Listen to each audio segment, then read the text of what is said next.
J'étais allée chercher ma fille de 3 ans chez ma belle-mère, qui avait proposé de la garder pour la journée. Mais en arrivant, j'ai vu sa poupée préférée, cassée et tachée de sang, qui gisait sur le perron. J'ai appelé son nom, mais je n'ai entendu aucune réponse. Quelque chose n'allait vraiment pas. J'ai commencé à frapper de plus en plus fort. Finalement, ma belle-sœur a ouvert la porte et m'a violemment giflé. Arrête de faire du bruit. J'ai demandé où était ma fille, et elle m'a claqué la porte au nez. J'ai immédiatement appelé la police. Quand les agents sont arrivés, ils ont défoncé la porte. À l'intérieur, ils ont trouvé ma belle-sœur qui bloquait la porte d'un placard. Un des policiers est ressorti, le visage pâle, visiblement secoué. Il a dit, « Madame, ce que vous allez voir ne va pas vous plaire. » Mon cœur battait la chamade tandis que je le bousculais pour passer. J'ai demandé désespérément, « Que s'est-il passé? Où est ma fille? » Il a pris une profonde inspiration et a dit, « Votre fille est déjà. » La matinée avait commencé comme n'importe quel autre jeudi. Mon mari, Nathan, m'avait embrassé à 7 heures avant de partir pour son chantier de l'autre côté de la ville. La petite Emma était assise à la table de la cuisine, poussant des chariots dans son bol, ses boucles blondes encore en désordre après la nuit. Elle serrait contre sa poitrine sa poupée préférée, un bébé de chiffon qu'elle avait baptisé Rosie, tout en mangeant. Mon téléphone a vibré. Un SMS de la mère de Nathan, Dolores. Je peux garder Emma aujourd'hui si tu as besoin de finir ce projet au travail. Amène-la quand tu veux.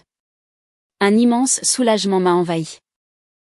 Le dossier Henderson exigeait toute mon attention, et la crèche avait appelé la veille pour dire qu'elle serait fermée pour des réparations d'urgence. Dolores habitait à 20 minutes, dans le vieux quartier de la ville, dans la maison où Nathan avait grandi. Elle avait toujours été gentille avec moi, bien que sa fille, Tabitha, n'ait jamais caché sa désapprobation de notre mariage. Tabitha aurait voulu que Nathan épouse quelqu'un de leur église, quelqu'un qui partageait leurs vues religieuses strictes. Au lieu de cela, il m'avait choisi, moi, une graphiste qui travaillait trop et n'assistait pas à leur service du dimanche. Elle m'adressait à peine la parole lors des réunions de famille, répondant à mes tentatives de conversation par des sourires crispés et des réponses monosyllabiques. J'ai préparé le sac d'Emma avec des collations, des vêtements de rechange et son gobelet.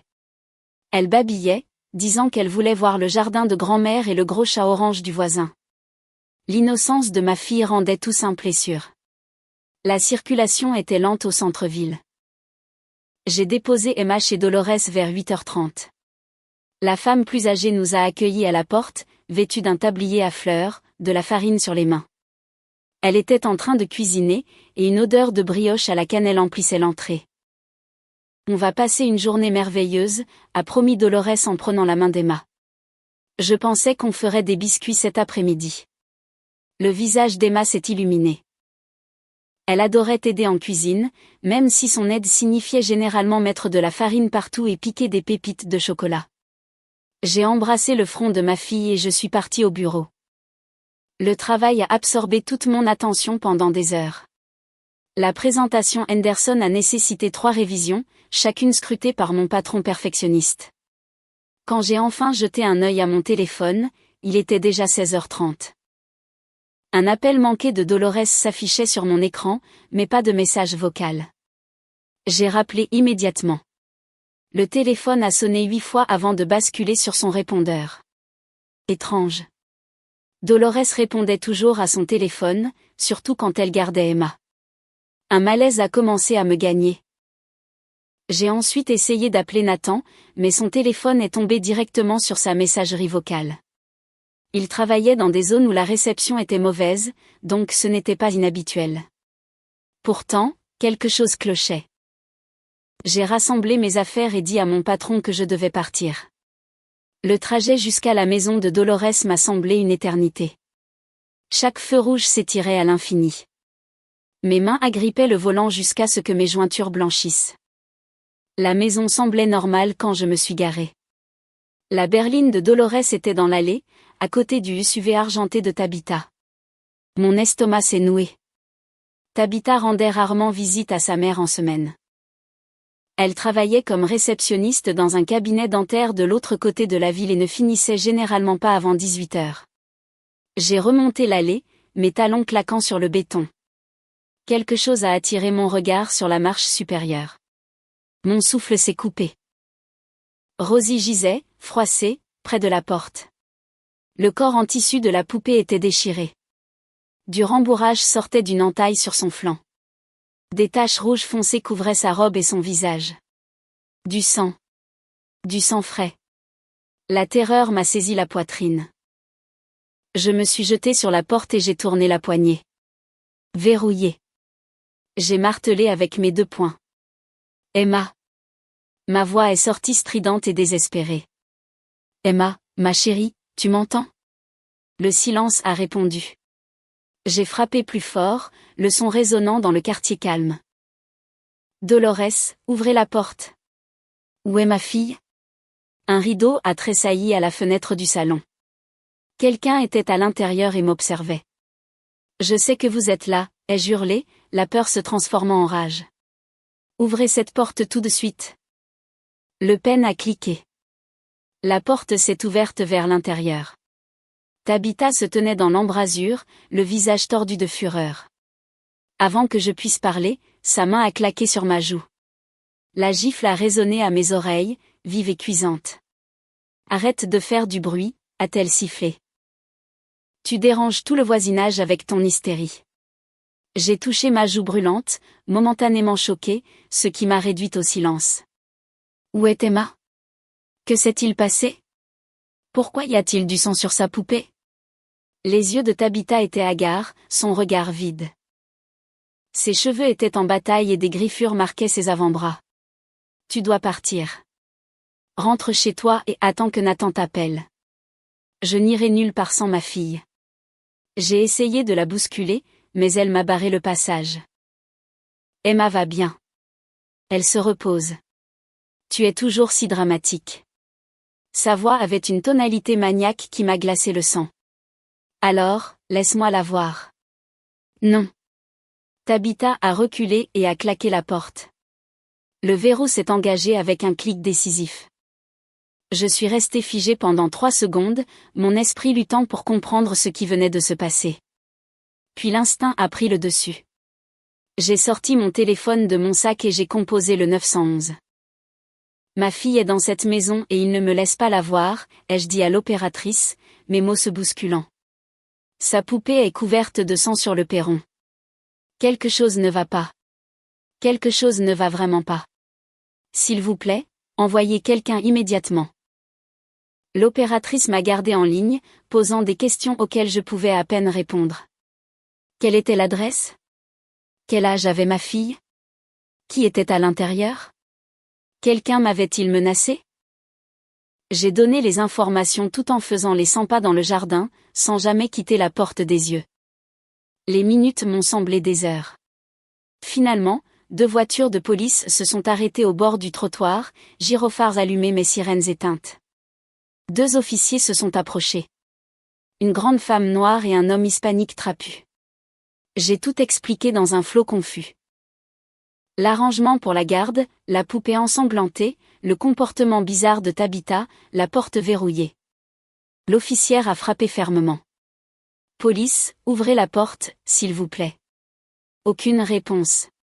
Elle a frappé à nouveau, plus fort. Ici l'agent Davis de la police. Ouvrez la porte maintenant ou nous serons forcés d'entrer. Toujours rien. L'agent Davis a fait un signe de tête à son partenaire. Il est retourné à sa voiture et en a sorti un lourd bélier. Mon cœur martelait alors qu'il se positionnait devant la porte.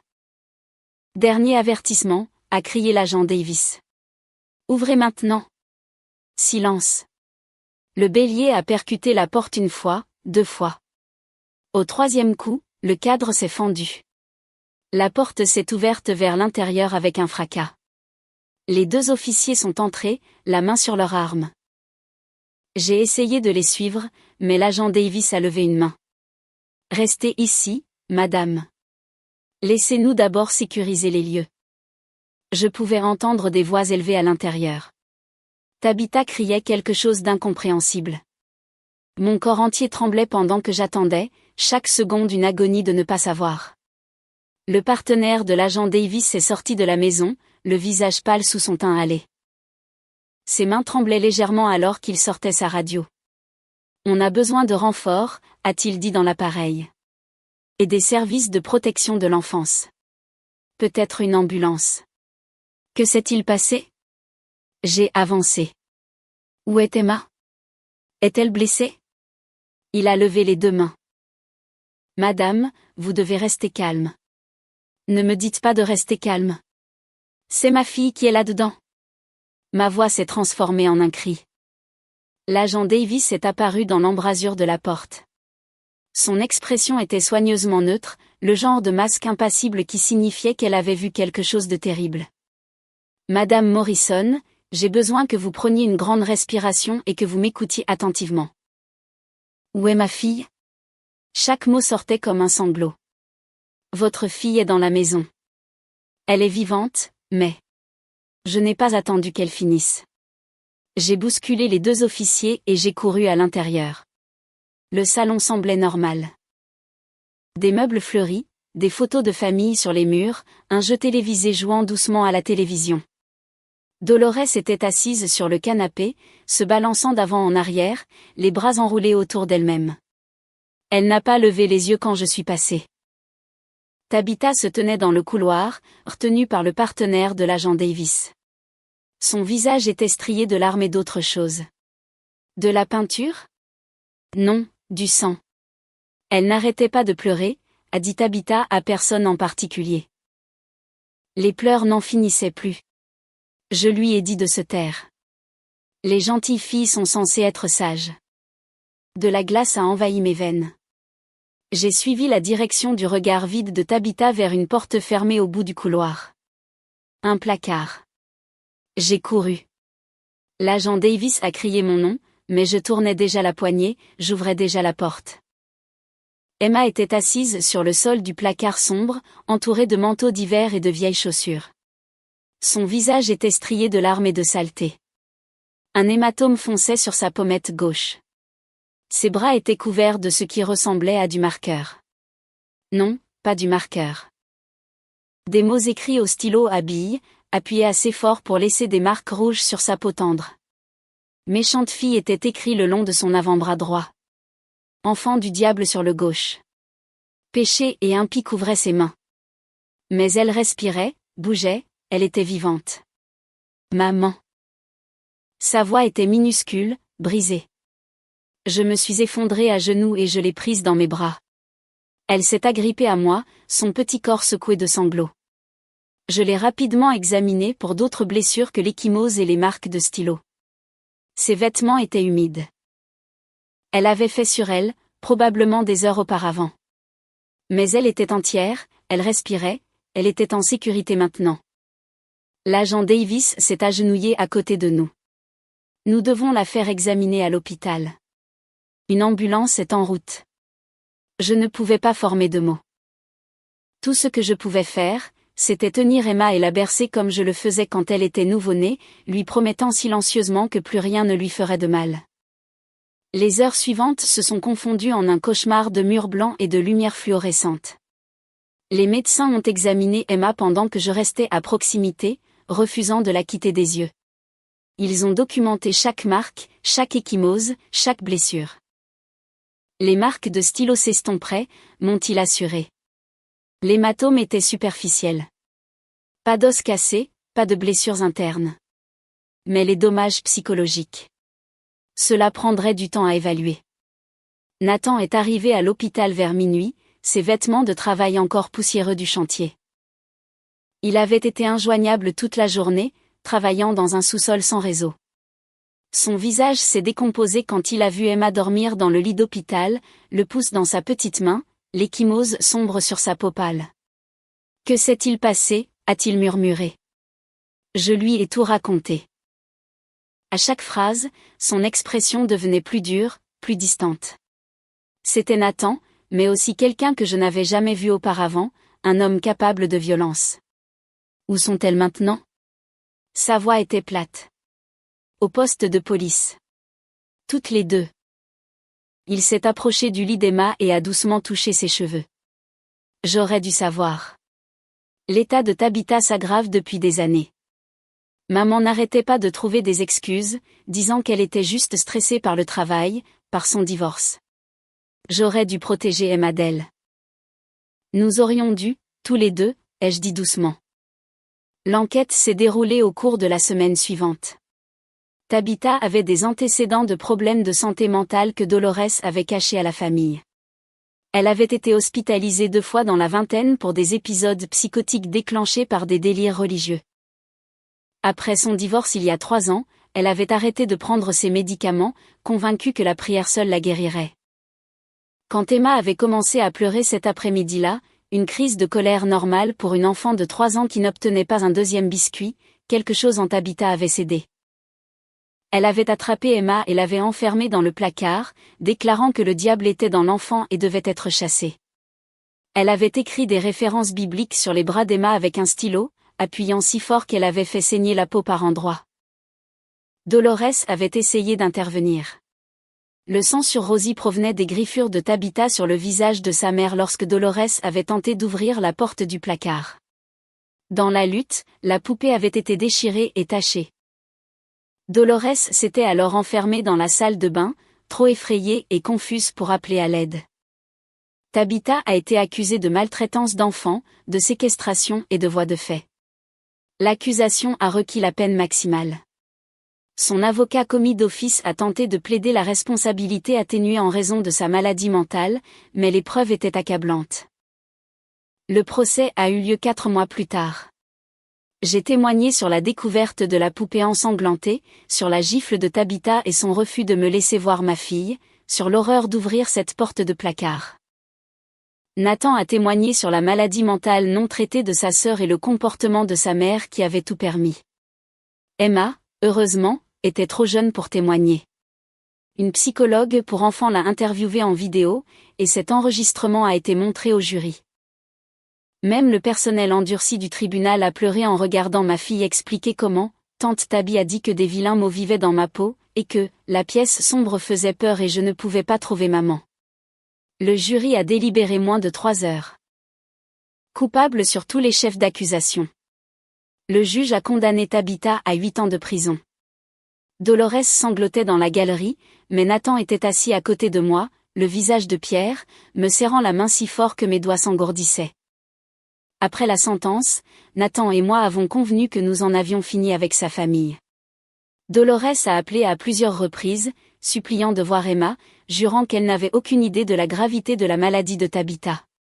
Mais son ignorance avait failli coûter la vie à notre fille. Nous ne pouvions pas prendre ce risque. Nous avons déménagé de l'autre côté de la ville, dans une nouvelle maison avec un système de sécurité et un jardin entouré d'une haute clôture. Emma a commencé une thérapie 2 fois par semaine avec une psychologue pour enfants spécialisée dans les traumatismes. Elle a fait des cauchemars pendant des mois, se réveillant en hurlant à propos du placard sombre et des mots qui blessaient sur sa peau. Lentement, douloureusement, nous avons reconstruit nos vies. Emma a eu 4 ans, puis 5. Les cicatrices physiques se sont complètement estompées. Celles, émotionnelles, ont mis plus de temps, mais sa thérapeute disait qu'elle était résiliente. Les enfants le sont souvent, avec le bon soutien et la bonne sécurité. J'ai changé de travail, trouvant un poste qui me permettait de travailler de la maison 3 jours par semaine. Nathan a changé pour une entreprise de construction qui ne l'obligeait pas à être injoignable pendant des heures. Nous sommes tous les deux restés hyper vigilants, peut-être plus que nécessaire, mais aucun de nous ne pouvait tout à fait se défaire de la peur. Tabitha écrivait des lettres de prison, de longues lettres décousues remplies de versets bibliques, d'excuses et de justifications. Je les ai toutes brûlées sans lire au-delà des premières lignes. Nathan a fait de même. Dolores a finalement cessé d'appeler. J'ai appris par des connaissances communes qu'elle avait déménagé en Arizona pour vivre avec son frère, incapable d'affronter les voisins qui savaient tout ce que sa fille avait fait. Quand Emma est entrée en maternelle, elle a fait un dessin pendant le cours d'art qui a incité son enseignante à m'appeler. L'image montrait une petite silhouette dans une boîte sombre avec des gribouillis sur tout le corps et une grande silhouette aux yeux en colère se tenant à l'extérieur. Elle a dit que c'est quelque chose qui est arrivé quand elle était petite, a expliqué l'enseignante avec précaution. J'ai pensé que vous devriez le savoir. J'ai rencontré la conseillère scolaire et la thérapeute d'Emma. Nous avons décidé que l'honnêteté valait mieux que le silence. Emma avait besoin de traiter ce qui s'était passé, pas de l'enterrer. Elle est devenue une enfant réfléchie et créative qui aimait les livres et la peinture. Elle se faisait des amis facilement et riait souvent. En surface, elle semblait bien aller. Mais elle ne jouait jamais avec des poupées. Tout jouet ressemblant à un bébé ou à une personne était immédiatement rejeté. Et elle insistait pour avoir une veilleuse dans sa chambre, incapable de dormir dans l'obscurité totale. Quand Emma a eu 8 ans, Nathan et moi avons reçu une lettre de la commission des libérations conditionnelles. Tabitha était admissible à une libération anticipée pour bonne conduite et participation à des programmes de traitement en santé mentale. Nous étions invités à soumettre une déclaration de la victime. J'ai fixé la lettre pendant un long moment avant de la montrer à Nathan. Il l'a lue une fois, puis l'a pliée soigneusement et l'a posée sur la table de la cuisine. « Que veux-tu faire » a-t-il demandé. « Je veux m'assurer qu'elle reste exactement là où elle est. » Nous avons écrit la déclaration ensemble, documentant chaque cauchemar, chaque séance de thérapie, chaque moment de peur et de guérison au cours des 5 dernières années. Nous avons joint les dossiers de thérapie d'Emma et des photographies de ses blessures de ce jour-là. Nous avons décrit en détail ce que l'on ressent en trouvant son enfant enfermé dans un placard, couvert de mots destinés à la humilier et à la blesser. La commission a refusé la libération anticipée de Tabitha. Elle purgerait sa peine complète. Emma ne savait rien de l'audience de libération conditionnelle. Elle avait 8 ans et s'inquiétait pour ses dictées de CE2 et pour savoir si elle obtiendrait le rôle principal dans la pièce de l'école. Nous voulions que ça reste ainsi le plus longtemps possible. Pour le 9e anniversaire d'Emma, nous avons organisé une fête dans notre jardin avec ses amis de l'école. Elle portait une robe violette et une couronne de fleurs. Elle a ri, joué à des jeux et mangé trop de gâteaux. Elle avait l'air heureuse et épanouie. Ce soir-là, après le départ des invités et qu'Emma se soit endormie, Nathan et moi étions assis sur la terrasse arrière, à regarder les étoiles. « Tu penses qu'elle s'en souviendra » a-t-il demandé doucement. « Quand elle sera plus grande. »« Probablement » ai-je admis. La thérapie aide, mais un traumatisme ne disparaît pas comme ça. Je suis désolée. Il s'était excusé 1 millier de fois, comme si les actions de sa sœur étaient en quelque sorte de sa faute. Je sais. Nous sommes restés assis en silence, nous tenant la main dans l'obscurité. Quelque part dans une prison à 300 km de là, Tabitha purgeait sa peine. Quelque part en Arizona, Dolores vivait avec ses choix. Et ici, dans notre maison avec une haute clôture et un système de sécurité, notre fille dormait paisiblement avec une veilleuse allumée dans sa chambre. Ce n'était pas la fin que j'avais imaginée en devenant mère. J'avais imaginé des réunions de famille, des grands-parents gâtant leurs petits-enfants et une vie de souvenirs heureux.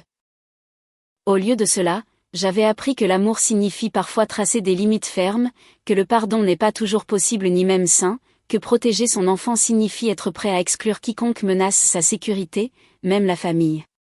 Emma grandirait sans la famille de son père. Elle aurait un jour des questions sur pourquoi nous ne rendions jamais visite à grand-mère Dolores ou pourquoi on ne mentionnait jamais tante Tabitha. Nous répondrions à ces questions honnêtement, de manière appropriée à son âge, le moment venu. Pour l'instant, elle était en sécurité. Elle guérissait. Elle réapprenait à faire confiance au monde. Et nous apprenions à nous pardonner de ne pas avoir vu le danger plus tôt. D'avoir fait confiance à la famille alors que nous aurions dû être plus prudents. Pour toutes les petites décisions qui ont mené à cette terrible journée. Le chemin n'était pas terminé. Emma avait encore des rendez-vous chez le thérapeute et des cauchemars occasionnels. Nathan et moi sursautions encore au bruit inattendu et gardions le système de sécurité activé même pendant la journée. Mais nous avancions, ensemble, en tant que famille. 3 mois après le refus de libération conditionnelle, j'ai reçu un appel d'un avocat dont je n'avais jamais entendu parler. Il s'appelait Preston Walsh et il représentait la succession de Dolores. Succession, ai-je répété, confuse. Est-ce qu'elle est ? Madame Morrison, Je vous appelle pour vous informer que Dolores Hammond est décédée il y a 2 semaines. Crise cardiaque. Elle a nommé votre fille comme bénéficiaire dans son testament. Ma main s'est crispée sur le téléphone. Nous ne voulons rien de cette femme. Je comprends votre position, mais il y a des questions juridiques qui requièrent votre attention. Le legs est substantiel. Environ 400 000 $ dans un fonds en fiducie pour Emma, ainsi que quelques objets personnels. Il y a aussi une lettre. J'ai raccroché sans répondre. Nathan m'a trouvé debout dans la cuisine, le regard dans le vide. Qu'est-ce qui ne va pas? Je lui ai parlé de l'appel. Sa mâchoire s'est serrée. L'argent du sang. Elle pense qu'elle peut acheter le pardon depuis sa tombe. Nous n'avons pas à l'accepter. Mais Nathan m'a surprise. Il s'est assis lourdement à la table, passant ses mains dans ses cheveux. Le fonds d'études d'Emma contient peut-être 30 000 $. Cela pourrait changer tout son avenir. Lui donner des opportunités que nous ne pouvons pas nous permettre de lui offrir. Ça me semble mal. Tout dans cette situation est mal, sa voix était amère. Ma mère a laissé faire un monstre. Elle a laissé sa culpabilité l'aveugler jusqu'à ce que cela détruise presque notre fille. Mais refuser cet argent ne changera pas ce qui s'est passé. Ça ne punira personne qui n'est pas déjà puni. Nous nous sommes disputés à ce sujet pendant des jours. Je ne pouvais pas me défaire du sentiment qu'accepter l'argent de Dolores revenait à cautionner sa négligence, à excuser les années passées à tolérer la maladie non traitée de Tabitha. Emma a remarqué la tension entre nous. Elle m'a demandé si nous nous disputions à cause d'elle, ce qui m'a de nouveau brisé le cœur. Les enfants se blâment toujours, même lorsque les adultes essaient de les protéger. Finalement, nous avons consulté la thérapeute d'Emma, la docteure Patricia Morgan. Elle a écouté nos préoccupations sans jugement. Il ne s'agit pas de pardon, a dit la docteure Morgan avec précaution. Il s'agit de ce qui est le mieux pour l'avenir d'Emma. L'argent vient de sa grand-mère qui, malgré ses échecs, aimait Emma à sa manière compliquée. Utiliser ces fonds pour l'éducation et les opportunités d'Emma n'efface pas ce qui s'est passé. Cela ne signifie pas que vous avez pardonné à Dolores. Cela signifie simplement que vous êtes assez pragmatique pour assurer l'avenir de votre fille. Nathan et moi avons finalement accepté l'héritage, mais avec des conditions. L'argent irait directement dans une fiducie à laquelle Emma ne pourrait accéder qu'à ses 21 ans. Nous n'aurions aucun contrôle dessus nous-mêmes, éliminant toute possibilité de sentir que nous profitions personnellement de la culpabilité de Dolores. Preston Walsh nous a envoyé les papiers ainsi que la lettre de Dolores. J'ai failli la jeter sans la lire, mais Nathan m'a arrêté. Lis-la, a-t-il dit doucement. Tu n'es pas obligé de la partager avec moi ou qui que ce soit d'autre, mais lis-la. Tu pourrais en avoir besoin pour tourner la page un jour. J'ai ouvert l'enveloppe tard un soir, après qu'Emma se soit endormie. L'écriture de Dolores était tremblante, probablement écrite pendant sa dernière maladie. Cher Nathan et sa famille, commençait-elle. Je n'attends pas de pardon. Je ne le mérite pas. Chaque jour depuis cet horrible après-midi, j'ai vécu avec la conscience que ma lâcheté a failli coûter la vie à Emma. Je savais que Tabitha était malade. Je le savais depuis des années, mais j'avais honte. La maladie mentale était si stigmatisée dans notre église, dans notre communauté. Je pensais que si je priais assez fort, si je l'aimais assez, elle guérirait d'elle-même. J'étais une imbécile. Pire qu'une imbécile, j'étais volontairement aveugle. Quand Tabitha a attrapé Emma ce jour-là, quand elle a commencé à dire ces choses terribles, j'aurais dû appeler la police immédiatement. Au lieu de ça, j'ai essayé de gérer la situation moi-même. J'ai essayé de raisonner Tabitha. Et quand ça a échoué, quand elle m'a griffé le visage et m'a enfermé dehors, j'ai paniqué. Je me suis cachée dans la salle de bain comme une enfant. J'ai laissé de précieuses minutes s'écouler pendant que ma petite fille souffrait dans ce placard. Tu es venu pour elle. Tu l'as sauvée quand je n'ai pas pu le faire. Cet argent est tout ce qu'il me reste à donner. Il ne guérira pas les blessures. Il n'effacera pas les cauchemars. Mais peut-être qu'il donnera à Emma des opportunités qu'elle n'aurait pas eues autrement. Peut-être qu'elle pourra se construire une vie où ce traumatisme n'est qu'un chapitre, et non toute l'histoire. Je suis désolée. Ces mots sont inadéquats, mais ce sont les seuls que j'ai. Je suis si profondément, éternellement désolée. La lettre continuait sur 3 autres pages, détaillant les regrets de Dolores et son propre déclin mental après le procès. Elle avait souffert de dépression sévère et d'anxiété, incapable de concilier son amour pour ses 2 enfants avec l'horreur de ce que Tabitha avait fait. Je l'ai lu 2 fois, puis je l'ai plié soigneusement et je l'ai rangé dans un tiroir fermé à clé. Nathan avait raison. J'avais besoin de la lire. Non pas parce que cela changeait quoi que ce soit, mais parce que cela me rappelait que la tragédie se propageait de manière que nous ne pouvions pas toujours prédire ou contrôler. Dolores avait fait des choix terribles. Mais elle avait aussi été victime de sa propre peur et de sa honte, piégée par le stigmate entourant la maladie mentale dans sa communauté religieuse. Elle avait failli à Emma de manière catastrophique, mais elle avait aussi passé ses dernières années noyée dans la culpabilité. Cela ne rendait pas ce qui s'était passé acceptable, mais cela le rendait un peu plus compréhensible. La fiducie a été établie à la fin de l'année. Emma n'en savait rien. Elle était trop jeune pour comprendre les complexités de l'héritage et de la trahison familiale. Elle savait seulement que grand-mère Dolores était morte et que nous n'allions pas à l'enterrement. « Est-ce que grand-mère m'aimait ?» a demandé Emma un soir au coucher. J'ai choisi mes mots avec soin. Elle t'aimait. Mais parfois, l'amour ne suffit pas. Parfois, les adultes font des erreurs qui blessent les gens qu'ils aiment. Comme tante Tabby. Nous avions raconté à Emma une version simplifiée des événements, que tante Tabitha avait été très malade dans sa tête et avait fait du mal à Emma à cause de cette maladie. Emma a accepté cette explication avec la logique simple d'un enfant. Des choses mauvaises arrivaient. Les personnes malades faisaient parfois des choses effrayantes. Ce n'était pas de sa faute. Oui, comme ça.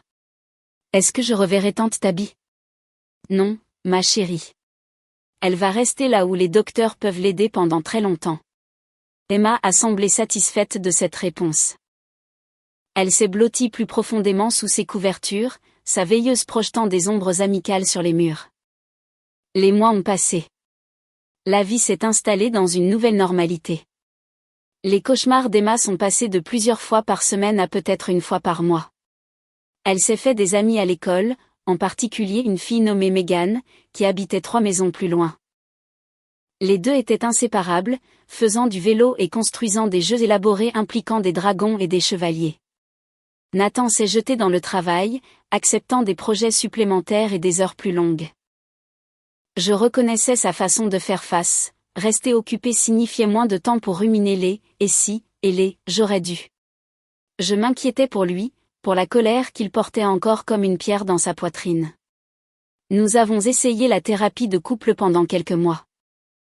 Le thérapeute nous a aidés à mieux communiquer sur notre traumatisme et nos peurs persistantes. Nathan a admis qu'il se sentait coupable de ne pas avoir reconnu la détérioration de l'état mental de sa sœur. J'ai admis que je lui en voulais d'avoir fait entrer sa famille dans nos vies, même si je savais intellectuellement que ce n'était pas juste. Vous devez vous pardonner à vous-même, a dit le thérapeute lors de notre 8e séance. Vous avez pris des décisions raisonnables sur la base des informations que vous aviez. Dolores se présentait comme une grand-mère attentionnée. Les épisodes précédents de Tabitha ont eu lieu des années avant même que vous ne rencontriez Nathan. Vous ne pouviez pas savoir. Mais savoir quelque chose intellectuellement et le ressentir émotionnellement étaient 2 choses différentes. Emma a eu 10 ans.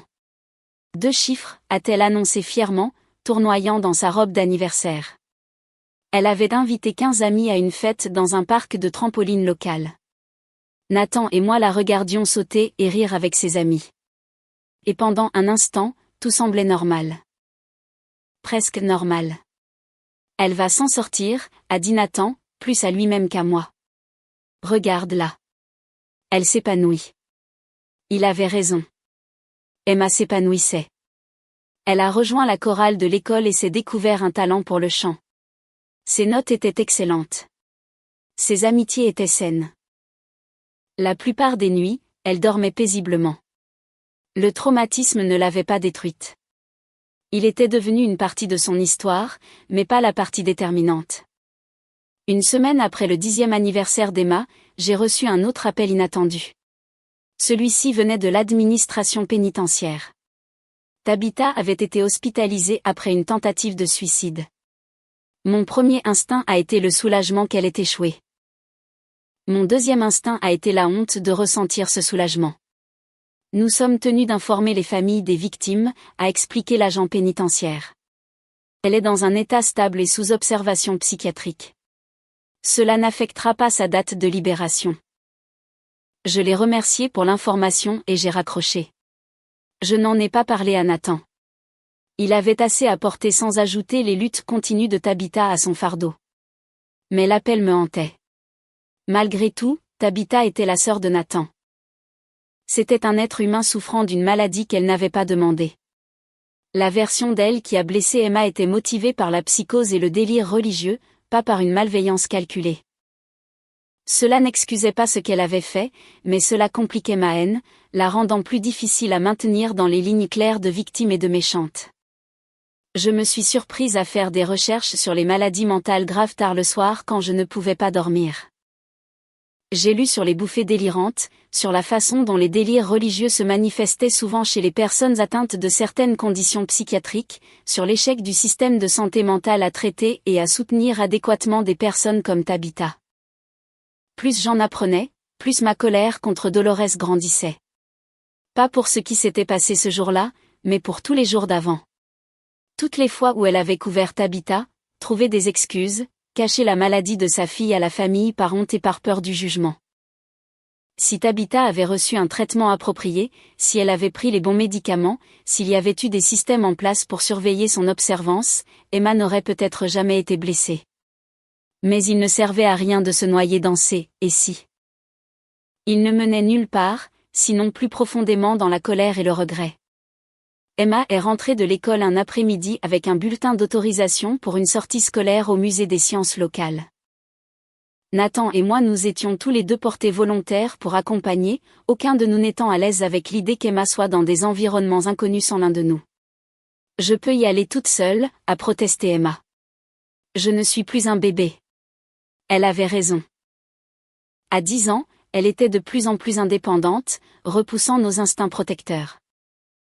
La thérapeute nous avait prévenu à ce sujet, que surprotéger Emma pourrait en fait nuire à sa guérison, lui apprenant que le monde était dangereux et qu'elle ne pouvait pas faire confiance à son propre jugement. « Tu as absolument raison », ai-je dit en signant le bulletin. « Tu peux y aller avec ta classe. » Nathan a eu l'air de vouloir protester, mais il s'est tu. Plus tard dans la soirée, il m'a prise à part. « On est sûr de ça ? » « Non. Mais la docteure Morgan dit qu'on doit la laisser vivre des expériences normales. Le musée est sûr. Ses professeurs seront là. On ne peut pas la garder dans une bulle éternellement. Le jour de la sortie, je suis allée travailler, mais je n'ai rien accompli. Je vérifiais mon téléphone toutes les 10 minutes, attendant un appel annonçant que quelque chose avait mal tourné. Quand Emma est rentrée cet après-midi-là, bavardant avec enthousiasme sur le planétarium et l'exposition de dinosaures, le soulagement m'a fait fléchir les genoux. Elle allait bien. Le monde ne s'était pas effondré. Peut-être que nous pouvions vraiment aller de l'avant. Ce printemps-là, la cousine de Nathan nous a contactés via Facebook. Elle voulait renouer le contact, nous présenter son nouveau bébé, reconstruire certains des liens familiaux qui avaient été rompus par le procès et ses conséquences. Nathan a fixé le message pendant un long moment avant de me le montrer. « Qu'en penses-tu ? » « Je pense que c'est ta décision, ai-je dit prudemment. Elle n'était pas impliquée dans ce qui s'est passé. Elle a toujours été gentille avec nous. Nous avons convenu de nous retrouver pour déjeuner dans un lieu neutre, un restaurant à mi-chemin entre nos maisons. La cousine de Nathan, Angela, est arrivée avec son mari et leur fils de 3 mois. Elle a serré Nathan fort dans ses bras, les larmes aux yeux. « Tu m'as manqué », a-t-elle simplement dit. Au cours du déjeuner, nous avons rattrapé des années d'anniversaire et de fêtes manquées. Angela avait entendu parler du procès, mais n'a pas insisté pour avoir des détails. Elle avait envoyé une carte quand Emma avait été hospitalisée, mais avait respecté notre besoin d'espace par la suite. « Maman demande de tes nouvelles parfois », a mentionné Angela avec précaution. La tante de Nathan, la sœur de Dolores. Elle veut savoir s'il y a une chance de réconciliation. L'expression de Nathan s'est durcie. Non. La sécurité d'Emma passe avant tout. Toujours. Je comprends. Angela a tendu la main sur la table et a serré la sienne.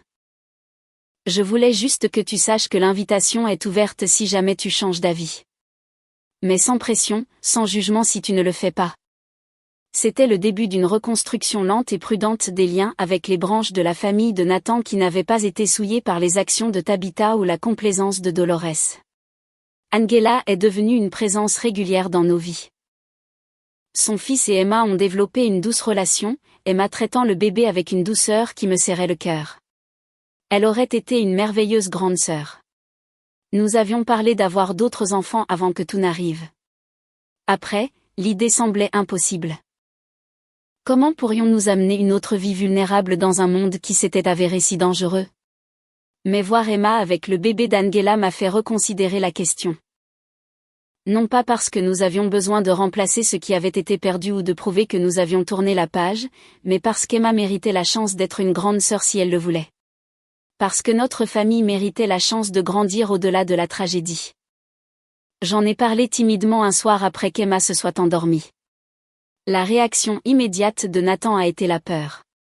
Plus de personnes à protéger, plus de façons que les choses tournent mal. On ne peut pas vivre toute notre vie dans la peur, ai-je dit doucement. Regarde le chemin qu'Emma a parcouru. Regarde le chemin que nous avons parcouru. Peut-être qu'il est temps de penser à l'avenir que nous voulons, pas seulement au passé que nous essayons de guérir. Nathan n'a pas répondu tout de suite. Il est allé dans la chambre d'Emma et s'est tenu dans l'embrasure de la porte, regardant notre fille dormir paisiblement dans son lit, sa veilleuse brillant doucement. « Laisse-moi y réfléchir », a-t-il finalement dit. Les semaines qui ont suivi ont été remplies de conversations calmes et de réflexions prudentes.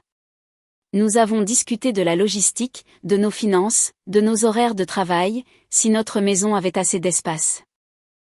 Mais sous ces préoccupations pratiques se cachaient des questions plus profondes sur notre guérison, sur notre capacité à nous faire confiance pour protéger un autre enfant. Emma a remarqué que quelque chose était différent entre nous. Elle m'a acculée dans la cuisine un samedi matin alors que Nathan tondait la pelouse. « Est-ce que ça va entre papa et toi ?» Sa voix avait cette pointe d'inquiétude que je détestais entendre. Je me suis agenouillée à sa hauteur. « Ça va plus que bien. En fait, on parle de possibilités excitantes pour notre famille. Mais rien n'est encore décidé, alors c'est encore un secret. » Ses yeux se sont agrandis de curiosité, mais elle n'a pas insisté pour avoir des détails. Elle avait appris très tôt que les adultes avaient parfois besoin d'intimité pour leurs discussions. Nathan a commencé à rentrer plus tôt du travail. Il trouvait des excuses pour passer du temps avec Emma, l'aidant avec ses devoirs, jouant à des jeux de société, lui apprenant à faire du vélo sans roulette. Je le regardais savourer ces moments ordinaires de paternité, les emmagasinant comme de précieux trésors. Un soir, il m'a surprise en sortant son ordinateur portable et en me montrant une feuille de calcul. Il avait tout calculé, les coûts de garde d'enfants, les projections d'épargne pour les études, même les augmentations estimées des courses. L'homme qui travaillait de ses mains toute la journée avait passé des heures à construire des formules et à exécuter des scénarios. « Je pense qu'on pourrait le faire », a-t-il dit doucement. « Financièrement, je veux dire. L'héritage d'Emma est en sécurité. On a tous les deux des emplois stables. Notre prêt immobilier est gérable. » Il a fait une pause, fermant l'ordinateur portable. « Mais la vraie question n'est pas l'argent, n'est-ce pas ? » « Non, ai-je convenu. C'est de savoir si nous sommes prêts à ouvrir nos cœurs aussi grands à nouveau. À être aussi vulnérables. » Il a pris ma main. « Je t'ai regardé avec Emma aujourd'hui. Vous riez de quelque chose de stupide qu'elle a dit. Et pendant un moment, tu avais exactement le même air qu'avant que tout n'arrive. Pas que tu aies oublié. Je sais que tu n'oublieras jamais. Mais tu as retrouvé le chemin de la joie. C'est là que j'ai su. Su quoi ? Que nous sommes assez forts. Que ce qui nous est arrivé ne définira pas tout notre avenir. Tabitha nous a déjà assez pris. Elle ne nous prendra pas ça aussi. Ces mots ont apaisé quelque chose dans ma poitrine qui était agitée depuis des mois. Il avait raison. Choisir la peur, choisir de cesser de grandir en tant que famille, ce serait laisser le traumatisme gagner. 3 semaines plus tard, il est rentré à la maison avec une petite boîte. À l'intérieur se trouvait un délicat collier en argent avec un petit pendentif en forme d'étoile. Pour Emma, a-t-il expliqué. Mais aussi. Peut-être que c'est ma façon de dire que je suis prêt. Prêt à penser à agrandir notre famille, prêt à croire que de bonnes choses peuvent encore nous arriver. J'ai pleuré et il m'a tenu dans ses bras. Et pour la première fois depuis des années, nous avons parlé de l'avenir avec espoir au lieu de peur. La poupée ensanglantée avait disparu depuis longtemps, jetée comme pièce à conviction après le procès. Mais je la voyais encore parfois dans mon esprit, déchirée et tachée sur ce perron, un avertissement que j'étais arrivé presque trop tard pour entendre. Presque, mais pas tout à fait. Emma était en sécurité. C'était ce qui comptait. C'était tout.